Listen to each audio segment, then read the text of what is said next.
arrive.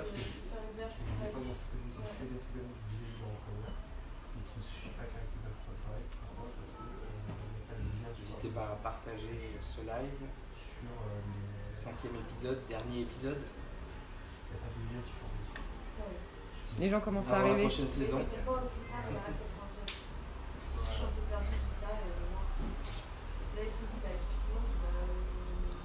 Alors on fait une demande pour le son. Est-ce que vous entendez Ouais. bien? Est-ce que vous entendez bien? Est-ce que le son est clair?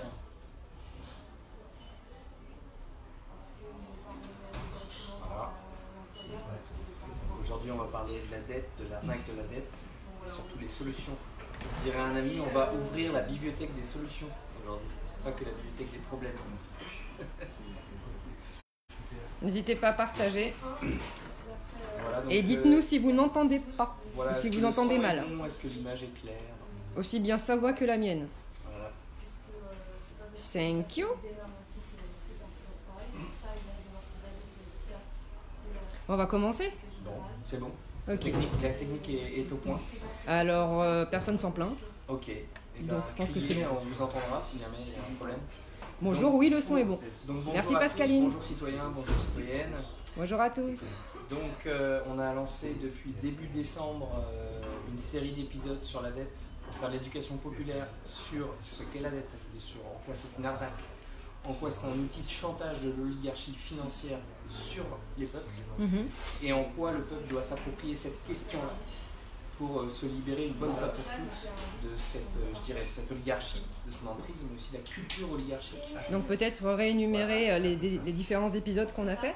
Voilà, donc on a fait un premier épisode assez général sur la dette publique qui était en fait un condensé de tout le travail collectif que les constituants ont fait depuis plusieurs mois sur la question de la dette. Ce n'était pas un travail de 2 personnes, c'est un travail vraiment collectif de plusieurs personnes. Je prends le micro. Mhm. Donc un travail collectif de plusieurs personnes sur l'histoire de la dette, sur l'histoire de la Banque de France et son statut, et ses différents statuts de 1801 à nos jours. Mhm. On a donné différents chiffres, on a montré différents graphiques. On a entre autres montré ce graphique-là, gros sous, pour que chacun puisse juger en fait de quoi nous parlons.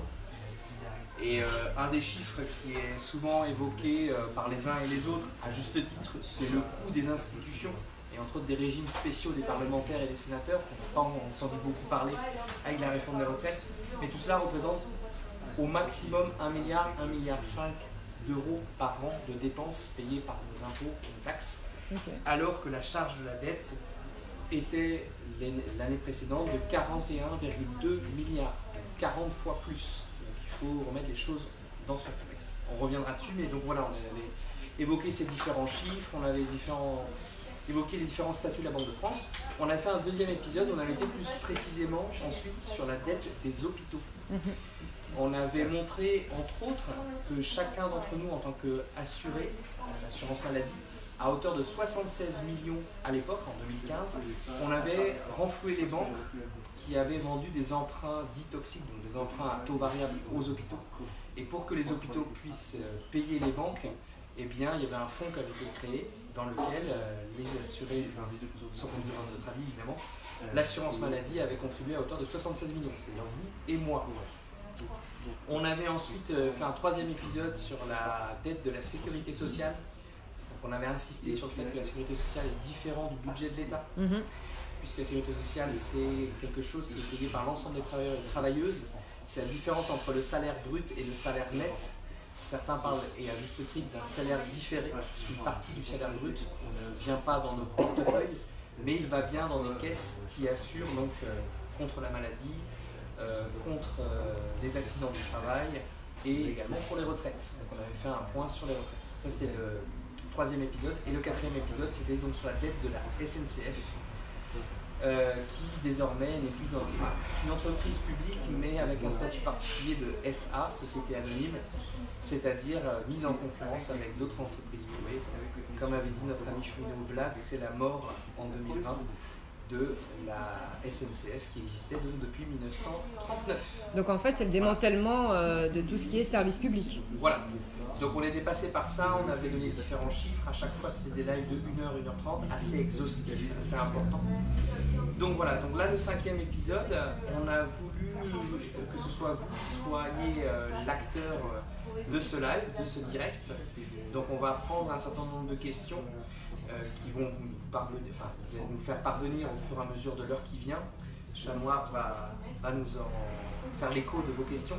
Simplement, on a ramassé les différentes questions que vous aviez déjà posées aux 4 précédents épisodes. Et donc ça va constituer les premières questions auxquelles nous allons répondre, parce que je ne suis pas seul dans cette aventure. Voilà. Alors, ok, du coup, on va commencer le... Bonjour à tous, citoyens, citoyennes. Salut tout le monde. Alors, on a la chance d'avoir des représentants des différents départements. Je peux présenter exactement. les uns et les autres. Je t'en prie. Il y a Alexis et Sunshine. Tu peux donner ton prénom? Christelle, donc, qui représente les Gilets jaunes constituants du 94, Val-de-Marne. Donc il y a moi-même et Chien Noir pour le 93. Et il y a Wilson et puis également un gentil virus derrière la caméra qui représente donc les 91. Très bien. Voilà. Bah, bienvenue à tous. Merci d'avoir répondu présent. Alors, je vais commencer avec les questions. Alors, il y a eu des visuels sur le live de la dette qu'on avait fait au début. Est-ce que tu pourrais montrer le gros sou? Ouais. Pour que les gens comprennent ce que c'est, parce qu'on avait évoqué ça à l'époque. Donc c'est juste pour que chacun ait une idée des proportions des choses. Et sur cette question de la dette, on peut inclure les 2 dernières bulles, donc la charge de la dette et les intérêts sur la dette. Donc là on avait écrit 43 milliards, cette année ça va être 39 milliards. Ouais. Donc on est plus ou moins à 40 milliards annuels pour les intérêts de la dette. Et il faudrait rajouter, on reviendra là-dessus, sur l'évasion fiscale qui est complètement liée à la question de la dette. Ouais. Et notre combat contre le chantage de la dette aura pour conséquence de se libérer de cette folie qui est l'évasion fiscale, de combattre réellement l'évasion fiscale. Donc on est au bas mot à 180 milliards d'euros de plus qui devraient être dans le budget de l'État pour normalement honorer ses missions d'intérêt général. Alors, je vais juste vous demander, quand vous prendrez la parole à tour de rôle, de prendre le micro près de vous, comme ça les gens vous entendront bien, s'il vous plaît. Ok, alors... Un commentaire sur ces gros sous? Je pense que c'est explicite, puisque enfin, voilà, tu parlais tout à l'heure de chiffres qui étaient pour moi pas mirobolants, quand on parlait de la dette de la sécurité sociale, et que je vois que l'évasion fiscale, ça représente entre 80 et 120 milliards d'euros par an, en moyenne, c'est une moyenne, donc ça peut être encore beaucoup plus, ou moins j'en doute. Voilà, 43 milliards, hein, que les gens comprennent bien les intérêts de la dette, parce que c'est de ça en fait qu'on peut combattre efficacement aujourd'hui en tant que citoyen, avec l'aide ou pas du politique, ça reste à voir. Le coût du CICE, on voit bien que 20 milliards, c'était pas 80 ou 120 milliards. Donc, très souvent, on entendait dans les pancartes le CICE, ou alors on parlait de l'ISF. Ouais. L'ISF, c'est rien. 3 milliards. C'est quelque chose, il faut le faire, hein, le retour à l'ISF, mais qu'est-ce que ça vaut par rapport à l'évasion fiscale? C'est ça. On voit bien que là, on est sur des échelles beaucoup plus grandes. Et j'espère bien justement on ira dans le bon sens et on va vraiment mettre en avant l'argent qu'il faut rapatrier en urgence. Surtout que c'est la fiscale. Les dépenses annuelles de l'État, c'est 250 milliards plutôt. Donc là, quand on parle de 180 milliards de ce qui devrait être dedans le panier commun, par rapport à 250 milliards de dépenses de l'État, là on voit qu'on a un budget qui sans taxer plus les Français qui travaillent. Par contre, ceux qui font de l'évasion fiscale seront plus taxés. Et il faut ajouter à ça, évidemment, l'information et la propagande médiatique qui bat son plein par rapport à des chiffres très minimes, comme l'ISF, etc. Exactement. Je n'ai jamais entendu, moi, BFM TV, CNews, enfin toute la panoplie du média mainstream, parler de l'évasion fiscale, des réels chiffres de l'évasion fiscale. À chaque fois on nous parle, on invite des pseudo-spécialistes sur les plateaux télé pour nous dire qu'effectivement il y a de la finance offshore, mais sans préciser les chiffres. Il faut savoir, les amis, que BFM TV, il y a une nébuleuse de sociétés. Il y a un micro là. Normalement, le micro fonctionne près de moi. Il y a une nébuleuse de sociétés qui gère BFM TV, avec des succursales au Luxembourg, des succursales dans des paradis fiscaux, en Israël, etc. Et il y a des soupçons, il y a beaucoup de rumeurs sur de l'optimisation fiscale au niveau de BFM. Donc ils seraient très mal placés pour parler de l'évasion fiscale, parce qu'apparemment ils en croquent aussi. On en a fait Je vais juste rajouter un petit point. Excusez-moi.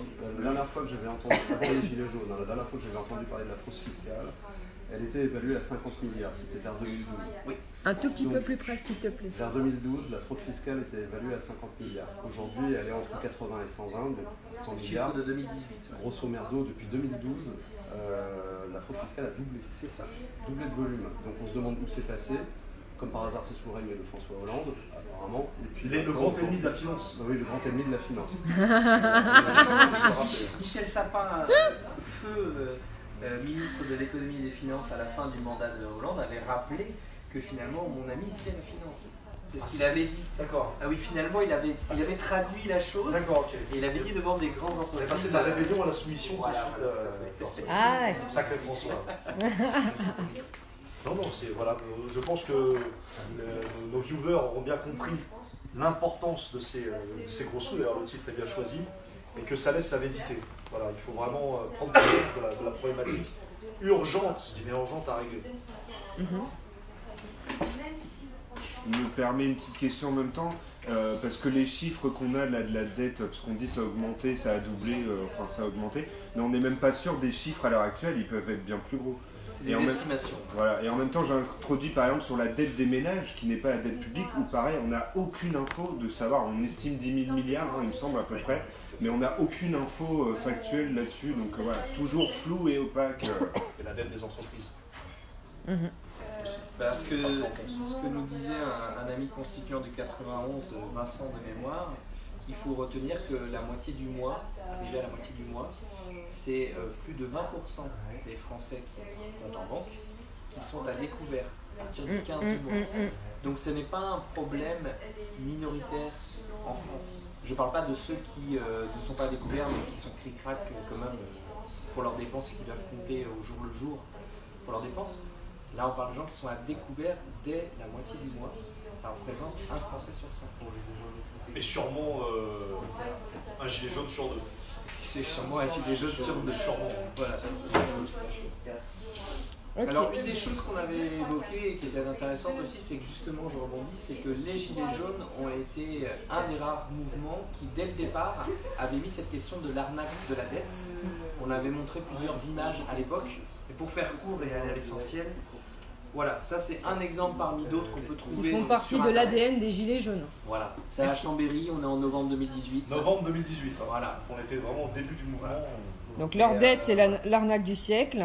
Il y avait une personne aussi qui avait fait, voilà, c'est celle-là, supprimer la dette. Saint-Brieuc de mémoire. Voilà, une dame qui avait marqué ses revendications, dont supprimer la dette. Et Donc aussi voilà. à Paris, rendez-nous notre argent pour l'exemple, etc. Donc c'est pour ça qu'on revient à nos bonnes vieilles méthodes de gilets jaunes. On revient à la question de la dette en 2020. Et on espère pouvoir aussi donner dans le futur un outil permettant vraiment de sortir de cette arnaque de la dette et de poser la question de légitimité. Alors là, j'ai une question qui va s'adresser à chacun d'entre vous, aussi bien devant la caméra que derrière la caméra. Qu'est-ce qui fait qu'en fait ça fait partie de l'ADN des Gilets jaunes, en fait, cette question de la dette, et que, à part quelques groupes, quelques collectifs, en fait, on n'en entend plus parler? Je peux me permettre de répondre. En grande partie des Gilets jaunes au départ, c'est une réponse à une taxation excessive. Ouais. Et beaucoup de Gilets jaunes étaient bien conscients que cette taxation excessive, elle était faite pour payer une dette. Ensuite, on a découvert que c'était aussi pour rembourser le CICE. Ça, c'est grâce au leaks d'Assange, il me semble. Donc, on rembourse le CICE, qui est un cadeau fait aux entreprises, soi-disant pour qu'ils embauchent alors qu'ils n'embauchent pas. On est d'accord. Et ce cadeau, eh bien, pour que l'État retrouve ses sous et retrouve son équilibre budgétaire, il récupère sur le dos des pauvres, enfin sur le dos des conducteurs et des automobilistes. C'était véritablement le but de la taxe carbone, tel qu'il a été dévoilé pendant le mouvement. D'accord. Quelqu'un a quelque chose à dire en plus, peut-être? En fait, d'une, c'est ce qu'a dit mon camarade concernant la taxe carburant. Parce que ça a été, moi, je me rappelle aux premiers actes, acte 1, acte 3 notamment, l'écrasante majorité des pancartes, c'est la fiscalité. trop d'impôts, trop de ISF, taxes, ouais. taxes carburant, la taxe carbone, etc. Donc l'ADN en fait est né à partir de ça, c'est autour de la fiscalité. Donc il est normal et légitime aujourd'hui de revenir à cette question-là, mais à une différence, c'est qu'on va chercher c'est quoi les causes. Exactement. Quelles sont les causes de ça et qui sont derrière ça. Parce qu'il y a des personnes... Il y a le quoi et le qui, surtout le qui. C'est ça. Mais en fait, il y a des personnes qui sont parties dans cette lancée-là au début du mouvement des Gilets jaunes et qui ensuite sont parties, par exemple, pour tout ce qui concerne ADP. Voilà, pour éviter tout ce qui est privatisation. Ils sont partis sur le RIC, etc. Bon. Je ne sais pas votre avis, c'est pour ça que je le demande. Il faut vraiment faire comprendre aux gens ce que sont les causes et non pas les conséquences. Les conséquences, c'est-à-dire par rapport au RIP pour ADP, etc., les FDJ, les barrages hydroélectriques, etc. Oui, c'est important. Les retraites, oui, c'est important. Mais si on ne part pas aux causes des problèmes, forcément, on va juste mettre un petit pansement sur les problèmes, en fait. Et ça va rien résoudre. C'est parce que nous sommes radicales, aller chercher à la racine, radix, que notre ami affectionne tant. Et nous, la cause, on l'a remontée. Et je pense que c'est ne secret pour personne, simplement on l'a remis au bout du jour. D'autres ont travaillé avant nous sur cette question-là. On ne fait qu'en fait remettre ça au bout du jour au sein des Gilets jaunes. Et cette cause, c'est ceux qui nous gouvernent. Or, il y a un problème. C'est-à-dire que la majorité de nos concitoyens n'ont peut-être pas la vision nécessaire ou adéquate pour comprendre qui nous gouverne. Et dans le qui nous gouverne, il y a une erreur fondamentale qui est faite, c'est que la majorité de nos concitoyens pensent encore que ce sont les structures de la 5e République qui gouvernent le pays. Et nous, on essaie de faire comprendre par l'éducation populaire, par des moyens pédagogiques qu'on essaie de bricoler au jour le jour, de faire comprendre que ceux qui gouvernent notre pays ne sont ni le président de la République et son gouvernement, qui sont le simple exécutant, ni l'Assemblée nationale et le Sénat, qui sont plutôt une scène de théâtre, ou les conseils municipaux, etc. Ça, c'est la forme. Dans le fond, on essaie plutôt de diriger la problématique vers Bruxelles, vers l'Union européenne, mais surtout vers les puissances d'argent, que nous appelons oligarchie. Parce qu'à un moment donné, il faut bien nommer le régime. Pour le rappel, justement, pour les personnes qui découvriraient le live, qui n'ont pas regardé d'autres lives avant, qu'est-ce que c'est l'oligarchie? Ceux qui ont loupé le mouvement des Gilets jaunes depuis 1 an et demi, Christelle va faire un rappel. Qu'est-ce que c'est l'oligarchie? Alors avant de faire le rappel de l'oligarchie, moi j'aurais voulu parler de la France périphérique puisque je viens de lire. Et au départ, c'est la France périphérique qui s'est levée. C'est pas seulement la région parisienne. Donc les gens étaient sur les ronds-points partout en France. C'est ça. Il y a eu des mouvements assez virulents dans le sud, notamment sur Bessan, Narbonne, la Rue aussi, Montpellier. Et c'est vrai qu'essentiellement, c'était par rapport à la fiscalité, par rapport au fait que l'existentiel est écrasé par la fiscalité. Donc, comme il y a trop de taxes, comme on paie trop de taxes, et en plus, si on en rajoute avec le carburant, et bien finalement, on ne peut plus nourrir. Parce que la réalité, c'est ça. Donc, il y a eu au départ, il y a eu une réelle émergence, tu vois, dans le sud par rapport à tout ça. Et très très vite, ils se sont fait filtrer par les mouvements plutôt de gauche, par des syndicats, et c'est cette infiltration qui a provoqué l'éclatement des mouvements. Donc avec ça, c'est arrivé comme ça, et maintenant il y en a plus. Ou alors ils font beaucoup moins d'actions parce qu'ils se sont fait infiltrer et éclater de l'intérieur. Parce que moi j'ai une question à te poser par rapport à ça, sur le lien entre la RIC et la dette. Certains pensent que le RIC a été une manœuvre pour cacher cette question de la dette. Pour moi ce n'est pas le cas pour 2 raisons, c'est qu'il y a une complémentarité entre le RIC et la dette. La question de la démocratie, la question de la souveraineté monétaire, c'est 2 choses qui sont liées. Et la deuxième raison pourquoi je pense que c'est faux, je voudrais avoir ton avis là-dessus, c'est qu'Étienne Chouard, la personne qui a été promue médiatiquement par rapport à la question du RIC, c'est quelqu'un qui a toujours été clair avant le mouvement des Gilets jaunes, pendant le mouvement des Gilets jaunes, et si demain le mouvement des Gilets jaunes devient autre chose, il sera toujours clair sur la question de la souveraineté monétaire. C'est pas quelque chose qu'on peut reprocher à Étienne Chouard, promoteur du RIC et d'une réécriture de la Constitution. Donc qu'est-ce que toi tu en penses? Est-ce que le RIC aurait pu être utilisé par certains intérêts, entre autres médiatiques, pour cacher la question de la dette portée par les Gilets jaunes? Alors je crois que sur cette question-là, il ne faut pas s'attacher aux personnes. Voilà, et Étienne Chouard, il a fait ce qu'il avait à faire. Ne pas s'attacher aux personnes. C'est une idéologie, le RIC. C'est-à-dire que c'est une idéologie qui a commencé à être véhiculée par Brice Lalonde en 81, mais qui est née dans la tête du patronat quand le patronat a réformé la forme du travail, c'est-à-dire après 68, entre 68 et 78. Là, il y a eu une réforme du travail, on est parti vers le travail tertiaire. Et là, c'est venu dans la tête du patronat que finalement, l'autogestion d'entreprise pourrait être une bonne chose, mais si c'était autogéré de la façon dont eux voulaient. Et le RIC est né de cette idée. D'accord. Donc après, il ne s'appelait pas le RIC. Au départ, quand Brice Lalonde parle en 81, il ne s'appelle pas le RIC. Oui. Mais la façon dont il explique les choses, c'est clairement le RIC. Et ça a fait son petit bonhomme de chemin. Et je dirais que c'est né dans... Enfin, Étienne Chouard l'a ramené, mais quelque part, il a été dans l'air du temps de quelque chose qui venait de plus haut. D'accord. Tu vois? Okay.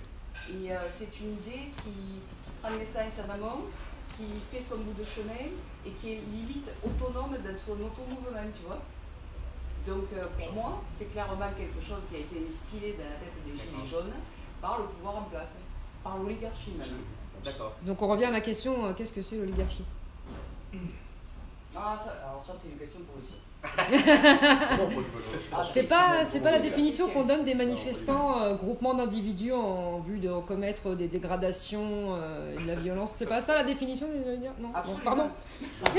Alors l'oligarchie, c'est en vérité pas si simple que ça à définir. Oui. On l'a bien vu nous dans nos expérimentations d'ateliers. Par contre, moi j'appelle tout simplement tous nos viewers à aller regarder tout simplement la définition sur Wikipédia qui me paraît être suffisante pour le contexte gilet jaune. Après, quand on veut creuser l'oligarchie, c'est pas si simple que ça parce qu'il faut remonter à l'histoire. L'oligarchie, ça remonte à la période athénienne et franchement, ça serait très long. On n'aurait pas le temps de le définir, de remonter en passant par la République italienne, etc. On n'aurait pas le temps de passer par là. Ce que je peux dire, c'est que l'oligarchie, telle que nous, on le voit en tant que gilet jaune constitution et gilet jaune de manière générale, l'oligarchie, en fait, c'est le pouvoir d'un certain nombre, d'un petit nombre. Oui. C'est comme ça que je pourrais le résumer, pour être très pédagogue. Et ce petit nombre, ce n'est pas ce qu'on croit. Il suffit de voir tous les lieux qu'on a visités depuis le début, le siècle, Terra Nova, l'Institut Montaigne. Les banques aussi? Les banques aussi, qui participent aussi, enfin, surtout elles. Mais bon, c'est plus dans le fond. Dans la forme, c'est ce que j'ai cité, l'Institut Montaigne, etc. Et l'Assemblée nationale et le Parlement, le Sénat, à côté, on va dire que c'est une figure théâtrale, très théâtrale. L'oligarchie, c'est donc une poignée de personnes en France qui dirigent concrètement le pays, qui donnent des directives, alors pas tel qu'on le voit avec une pyramide bien définie, c'est beaucoup plus complexe que ça. C'est de l'entre-soi. Moi, j'estime leur nombre à peu près 500 en France, mais avec 3 ou 4 têtes qui sont vraiment au-dessus. Par exemple, Henri de Castries, Monsieur Pascal Lamy, Jean-Claude Trichet, c'est ce que j'appelle des oligarques. Parce que l'oligarque a une capacité de nuisance et de lobbying et de, on va dire, d'influence extrême auprès de nos hommes politiques, qui eux-mêmes dépendent de ces oligarques pour le financement de leur campagne politique. Ça, il faut qu'on revienne aussi sur la question des partis politiques. Donc la campagne de financement n'est pas que le parrainage. Quand on voit le passage de ces politiques à l'ENA, à Sciences Po, il y a du parrainage, il y a forcément des fonds financiers derrière. Et on retrouve toujours les mêmes. Et quand je parle d'Henri de Castries, c'est pas étonnant, parce qu'Henri de Castries, pourquoi c'est un oligarque, et qu'il est au-dessus d'Emmanuel Macron au jour d'aujourd'hui, l'ordre international du capitalisme financier. Preuve en est qu'Emmanuel Macron ou Édouard Philippe sont passés par Bilderberg, 2 ans après, ils sont dans le gouvernement. Donc il faut se poser des questions, et c'est systématique, tous comme ça. Valéry Giscard d'Estaing, on peut parler de lui. On va en parler. François Hollande, on peut parler de lui.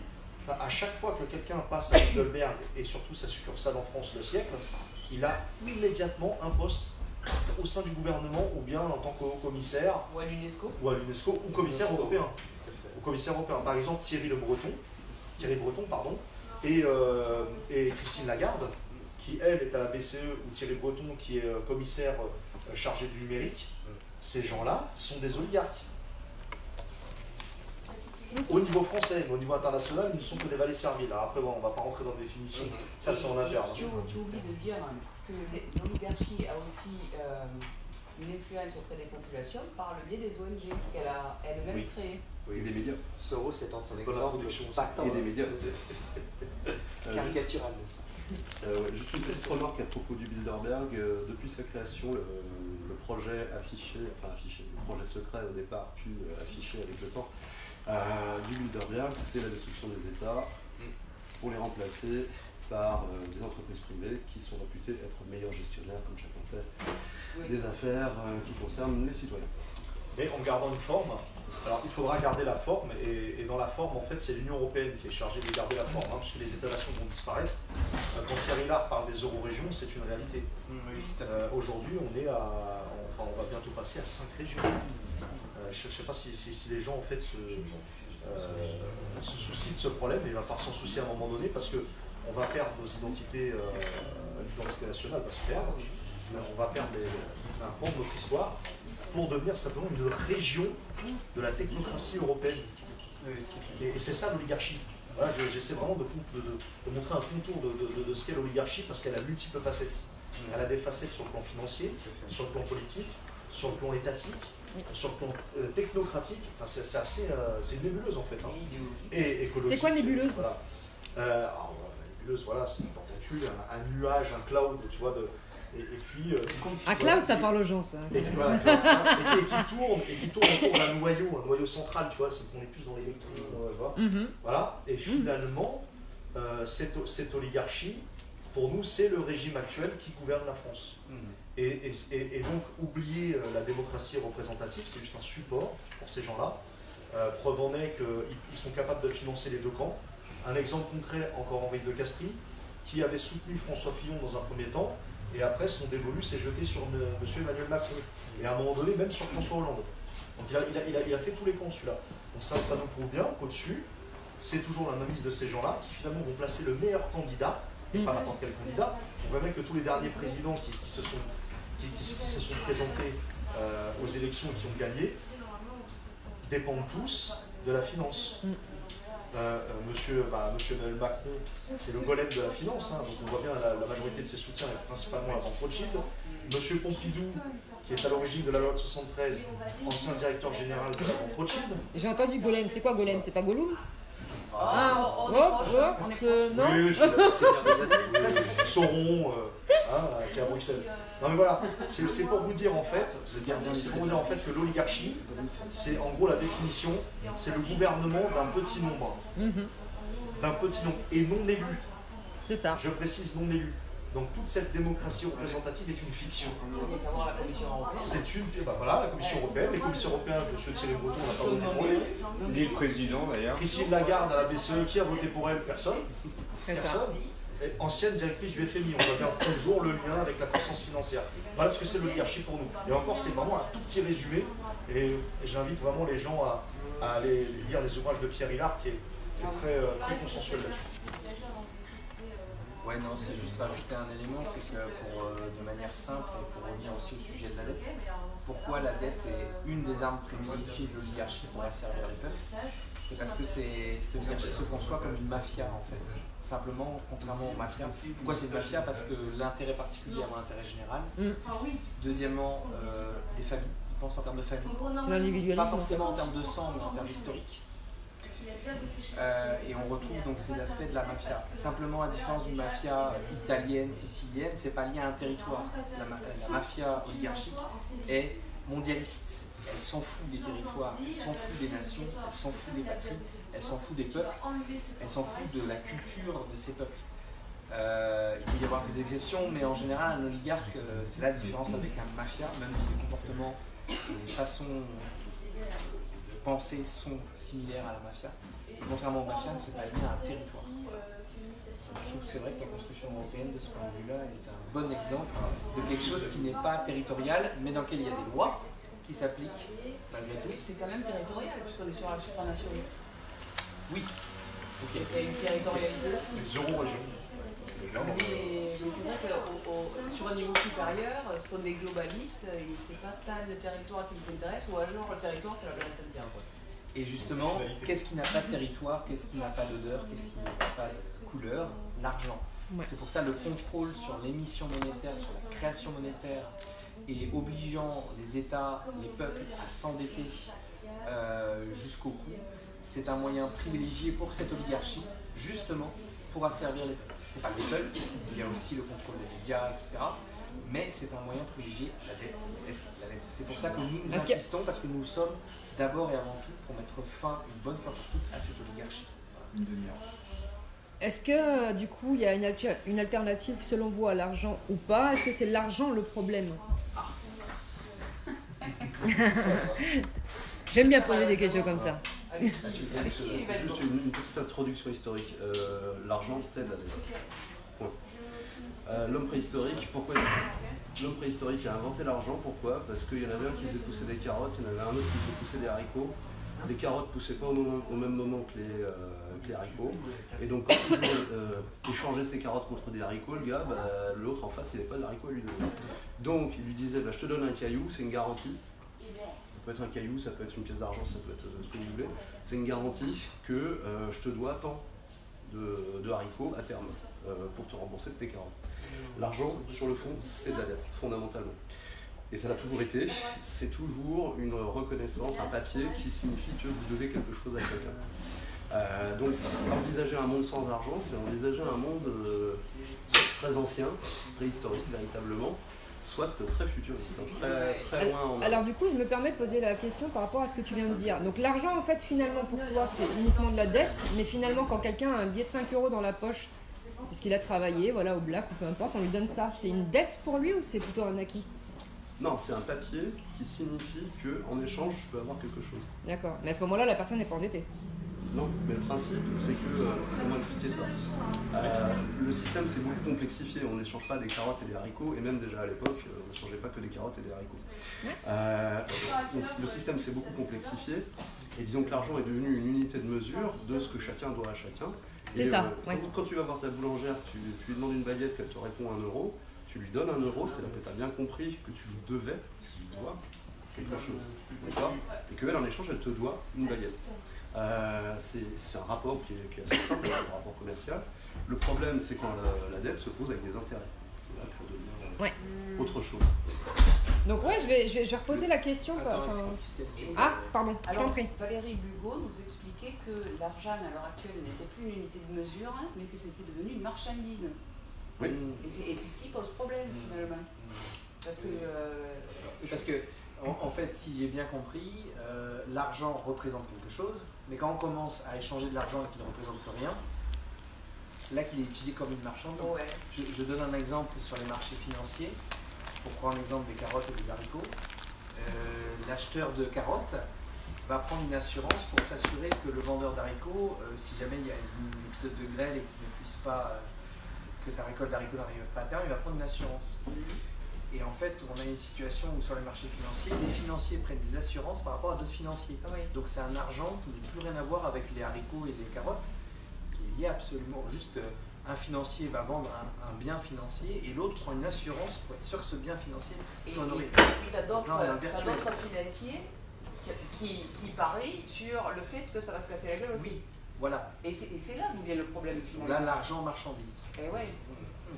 Le commerce de l'argent, il y a deux solutions. Le commerce de l'argent, soit on laisse aux descendants des banquiers, changeurs du Moyen-Âge, soit c'est un monopole d'État, parce que c'est stratégique au niveau de la société. Donc ça, c'est un choix de société, c'est un choix politique, et vous le savez, depuis la fin et la disparition du bloc communiste, il n'y a plus de contre-pouvoir à la puissance économique. Donc on n'a plus ce levier politique, le politique a disparu, les gilets jaunes le réintroduisent par la petite porte, par la porte des ronds-points, avec beaucoup de sueur, avec beaucoup de couilles, peut-être pas forcément très élégant, mais c'est la politique au sens noble du terme qui revient. Et donc là, par rapport au commerce de l'argent, c'est très simple. Il va y avoir deux solutions par rapport à cette barricade où on a l'oligarchie contre le peuple. C'est soit c'est l'État au service du peuple qui va contrôler le commerce de l'argent, ou soit c'est l'État et le peuple qui est contrôlé par le commerce de l'argent. C'est très binaire. Alors évitons le binaire et le bon mot un petit peu. Au ternaire. Au ternaire. La Sainte Trinité. Le ternaire ramène quand même sur quelque chose de supérieur. Je dirais que l'argent dès le départ, c'est une valeur d'échange. Pardon. Et l'argent définit en soi le rapport de domination de l'homme sur l'homme. Et le vrai problème de l'argent, à un moment donné, c'est ça. Mais c'est que c'est un outil qui est mal utilisé parce qu'il pourrait ne pas forcément être utilisé comme ça. C'est pas intrinsèque à l'argent. C'est toujours l'outil du rapport de domination. Donc toi, tu es contre l'argent en tant que tel. Je ne suis pas contre l'argent, mais je dis ah bah l'argent. L'argent, on n'a pas le droit, Non, juste pour clarifier, il faut distinguer. En fait, il faut distinguer la notion d'argent de la notion de richesse. La richesse, c'est tous les biens que vous pouvez posséder, que ce soit une table, une chaise, comme on a ici, que ce soit vos habits, etc.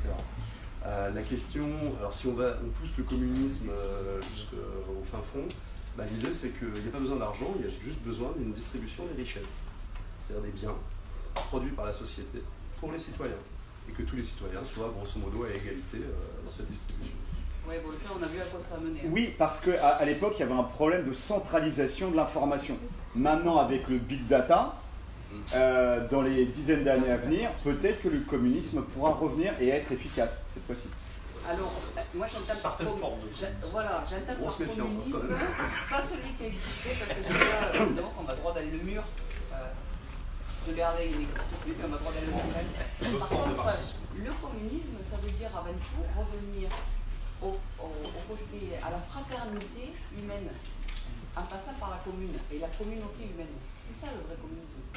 C'est pas celui qu'on a connu, le communisme politique, stalinien, communiste, communisme capitaliste.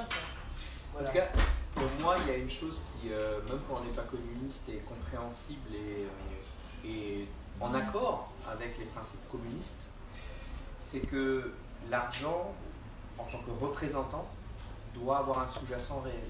Et la première chose qui le représente, c'est une heure de travail. Donc après, on peut discuter comment on évalue cette heure de travail. Parce que là, tu pars sur la valeur travail. Voilà.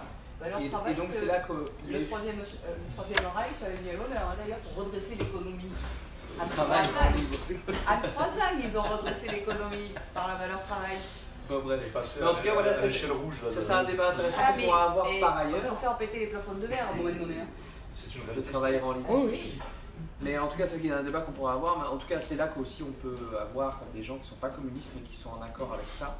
Parce qu'aujourd'hui, 9 billets de banque sur 10, qu'ils soient sous forme électronique ou papier dans les bourses, est lié à de la spéculation, c'est à des paris d'argent et pas lié à un travail en tant que tel. C'est-à-dire que ce n'est pas une transformation de matière quelconque en matière. Me semble-t-il, c'est de revenir aux questions après. Oui. C'est que à l'heure actuelle, le travail n'est plus productif. Il ne produit plus de valeur ajoutée.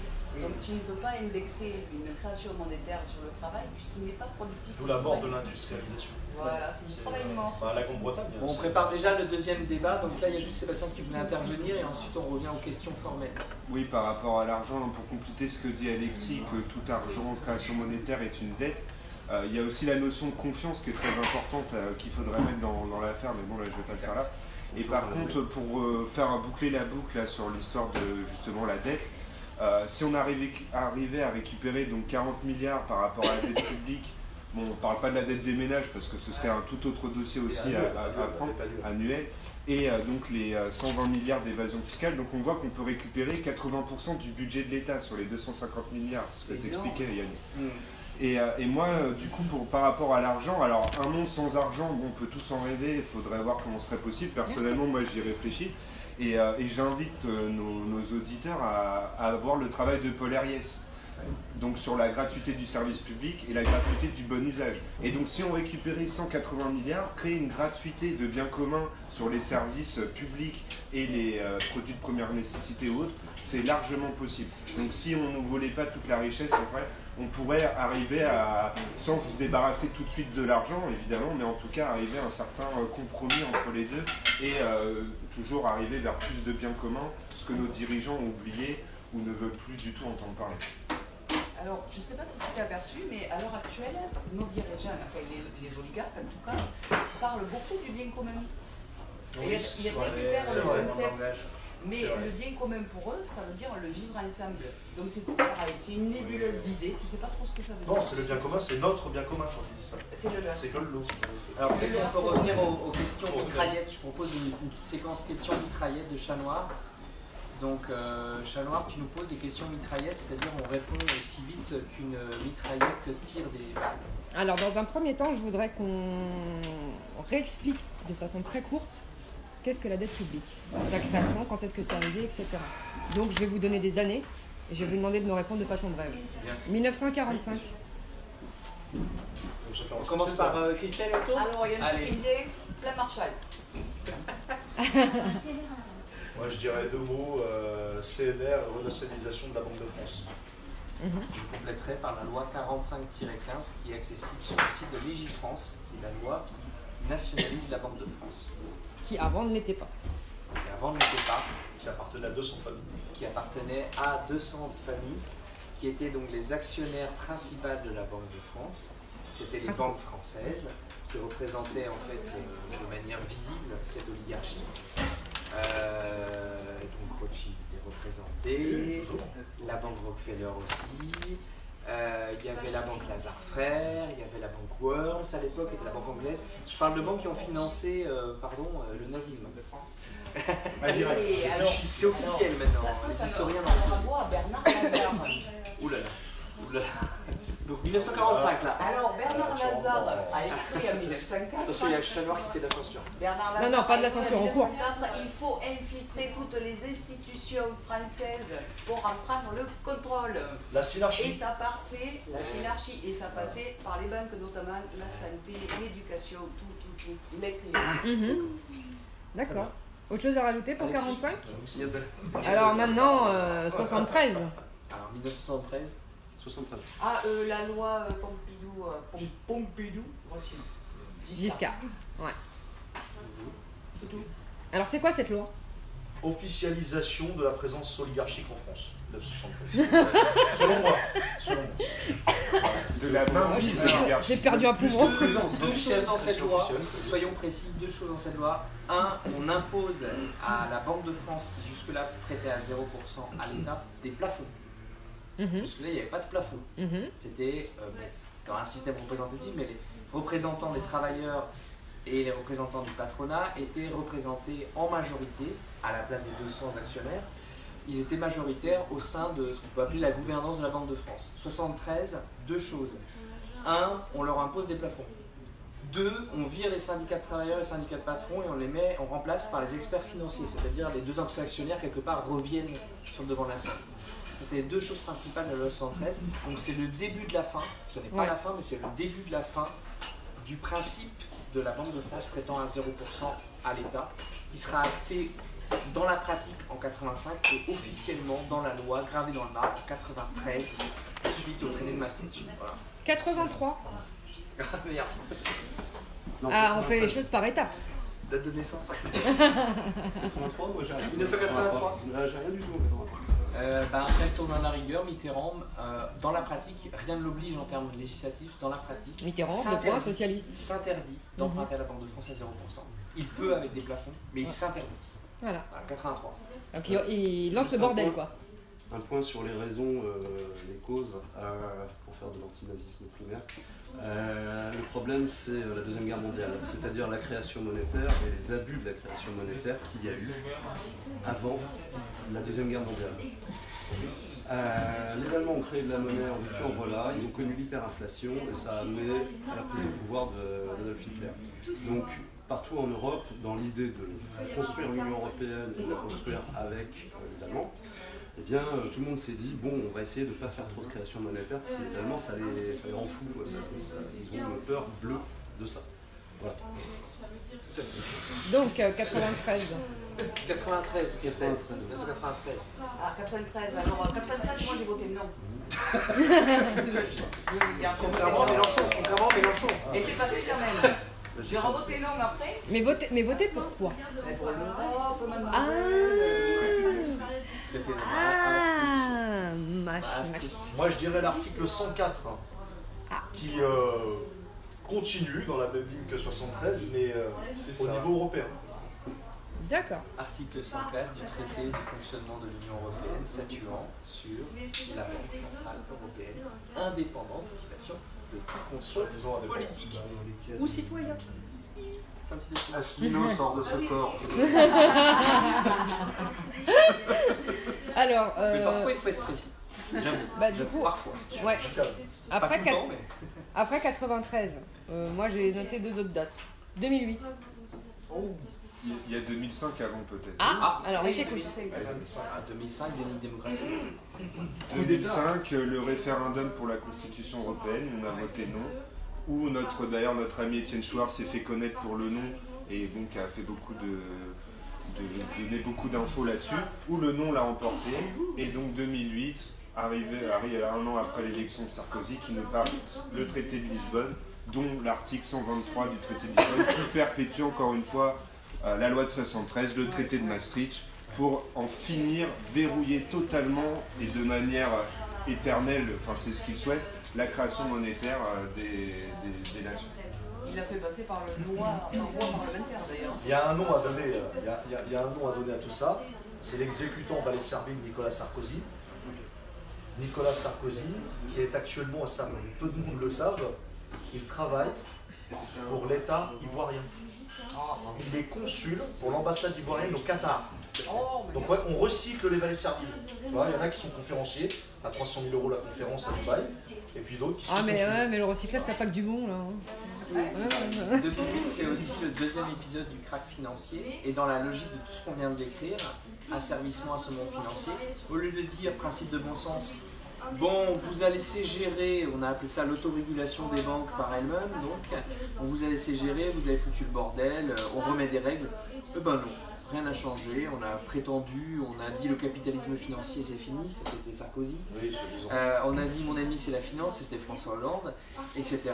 Mais au final, on est toujours au même niveau qu'en 2008, ce qui fait craindre un certain, et à plus d'un, un nouveau crack financier ou un nouveau épisode bancaire. En pire. Tu as oublié Voilà, de donc parler, 2008, me c'était aussi ça. semble-t-il, tu as oublié de parler, me semble-t-il, de la première crise financière en 2007. 2000, lorsque la bulle Internet a explosé. C'est parce qu'ils n'ont rien fait à ce moment-là qu'il y a eu 2008 après. Et qui a été beaucoup plus conséquente comme crise. Là, ils ont colmaté les banques, mais ça continue. Il n'y a pas eu de rachat de dette. Et le problème à l'heure actuelle, c'est qu'il n'y a pas de rachat de dette. L'histoire a montré que chaque fois qu'il y avait une grosse dette qui se créait, il y avait une guerre après. On parlait de Napoléon tout à l'heure, l'exemple de Napoléon.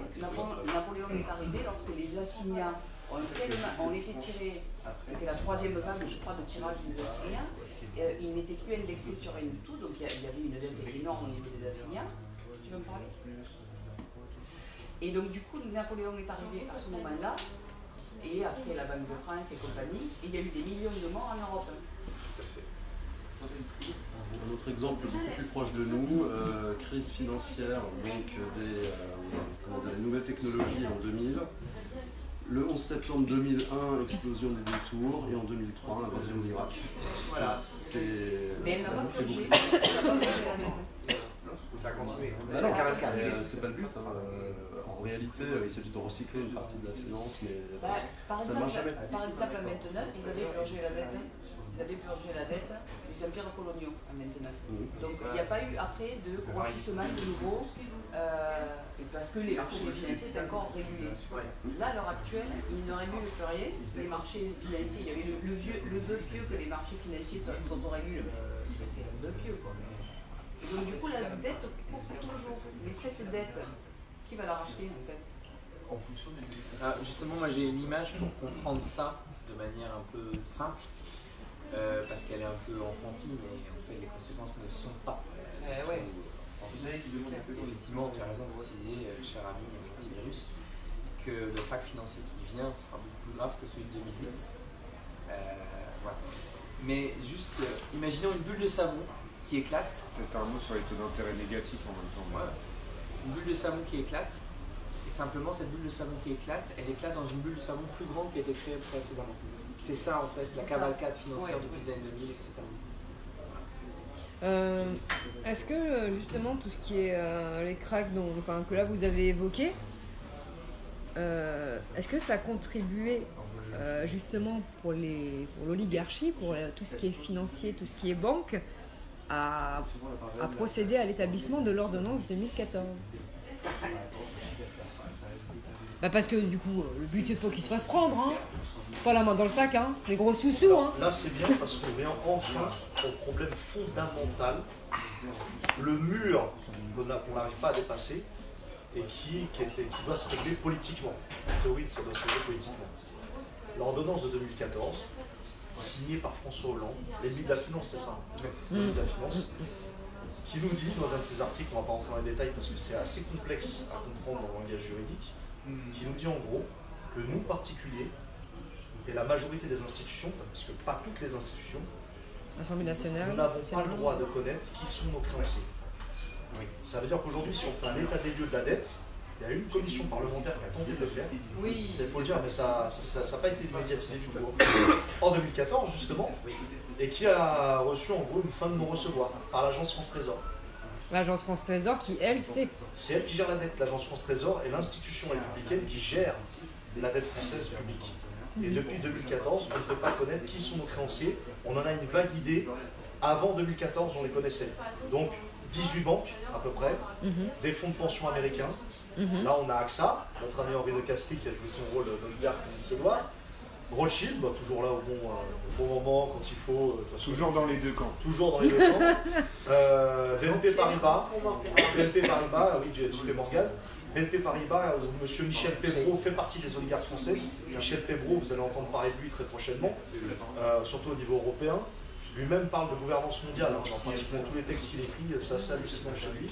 Voilà, on a AXA, on a la Generali, banque italienne qui est présente, la JP Morgan, évidemment. Enfin, Morgan Chase, mais non, Morgan on va repris, c'est Morgan Chase. Voilà, la Goldman Sachs. Goldman Sachs, n'est-ce pas, avec Mario Monti, Mario Draghi, pardon, et puis Barroso, et puis donc M. Lloyd Blankfield qui dit dans une de ses phrases magiques j'accomplis le travail de Dieu en sur tant terre. qu'entier, sur terre. Voilà. C'est pas mal. Voilà, tous ces gens-là, tous ces organismes financiers-là, on présume qu'ils fassent partie de nos créanciers actuels. Et sinon, zéro, on ne peut pas connaître ça. Donc vous qui nous regardez, vous ne pouvez pas connaître qui sont vos créanciers. Parce que c'est nous, il s'agit de nous. Je précise que quand Lloyd Blankfield dit ça, je suis un financier qui fait le travail de Dieu sur Terre, c'est la réalité, enfin c'est leur réalité. On se rappelle par exemple, parce qu'on n'a pas dit aussi la crise de la Grèce quand elle est tombée, etc. C'est une cabale voulue et faite pour, enfin ils font tomber un pays comme ils veulent. Il faut le comprendre. Et sur l'ordonnance de 2014, moi avant notre groupe Les Constituants, j'en avais pas entendu parler. Donc, pour moi, c'est un peu nous qui avons mis ça en lumière. Et ce qu'il faut bien comprendre derrière ça, c'est que, en gros, on nous explique, ça sert à rien de savoir à qui vous la devez, vu que de toute façon, le but, c'est pas de rembourser la dette. Voilà. Donc, quel est le but de la dette? Si vous nous suivez, vous savez à peu près c'est quoi le but. Mais voilà. D'accord. Moi, j'ai une question, j'aimerais une réponse vraiment très simple. Donc, il y a un lien entre tout ce qui est privatisation et la détérioration des services publics vis-à-vis de la dette publique? Bon, c'est un point qui est évident que à l'heure actuelle, les privatisations sont prises comme prétexte aux réformes, bien sûr, pour rembourser la dette. C'est ça l'idée. Donc, c'est en ça que la dette est un outil d'esclavage des populations. C'est que pour rembourser la dette, on va piller tout le bien commun, tous les biens publics, on va même revendre mais tout le patrimoine, un de ces quatre, c'est Traversailles, je sais pas quoi. Oui, un journaliste qui l'a préconisé, je ne sais plus quel journaliste l'avait dit, qui verrait bien la vente de Versailles. Oui, Versailles, ça fait disparaître. Non, c'est Apathy qui voulait détruire Versailles parce qu'il ne voulait plus la grandeur de la France. Je suis Apathy, mais en filigrane, vendre les bijoux de famille. Ben juste oui, si les gens veulent comprendre de manière très concrète, qu'ils regardent moult reportages sur la Grèce, puisque la façon dont le remboursement entre guillemets de la dette entre guillemets grecque, parce que c'est surtout de banques grecques liées à des banques européennes, mais bon, voilà.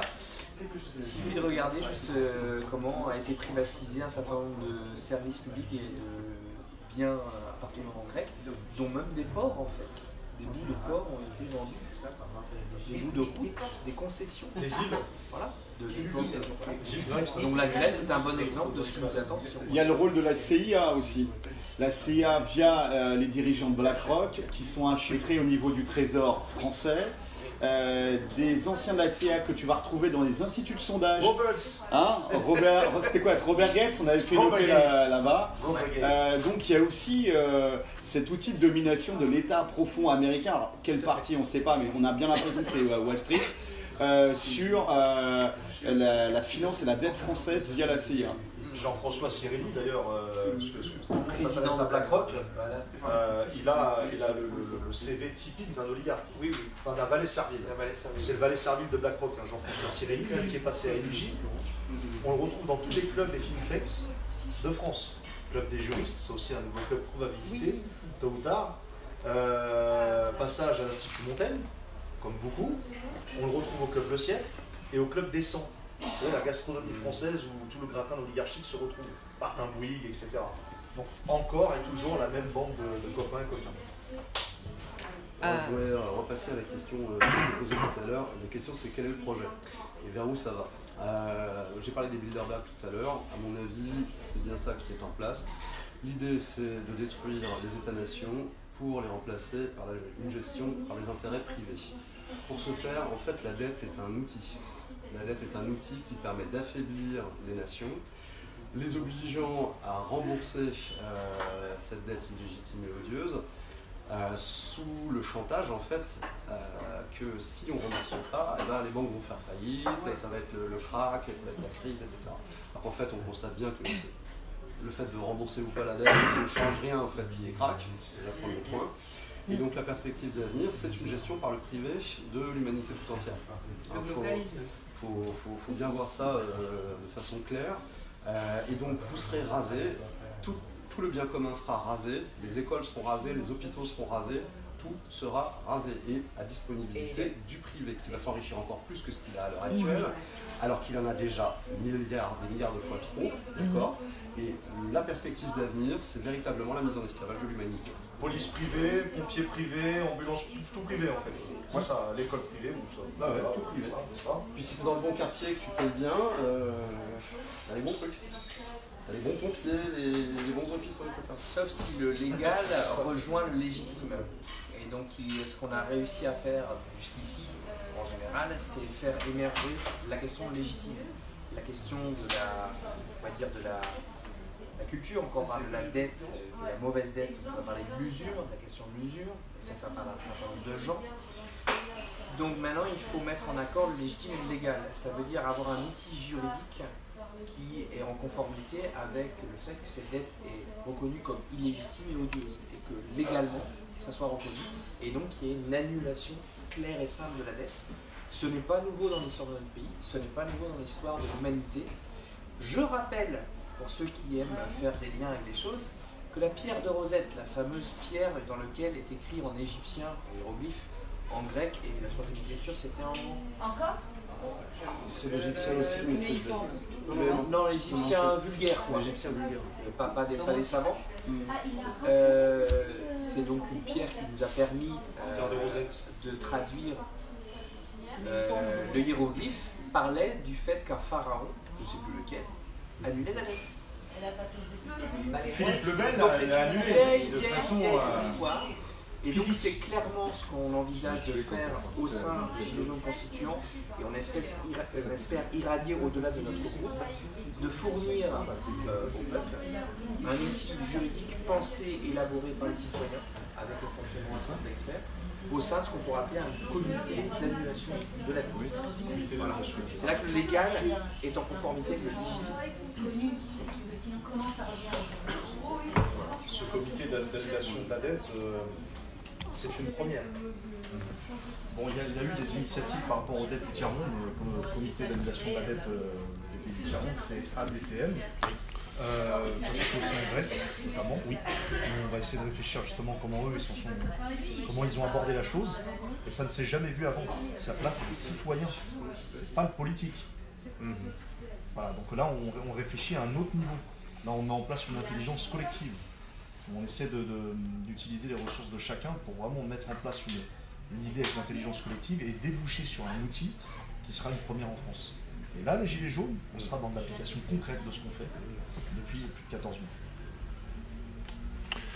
J'ai envie de rajouter, pour boucler un peu la boucle sur ce qui se disait au début, parce que je pense, on disait les gilets jaunes au début, dès le début on parlait de l'histoire de dette, on parlait de...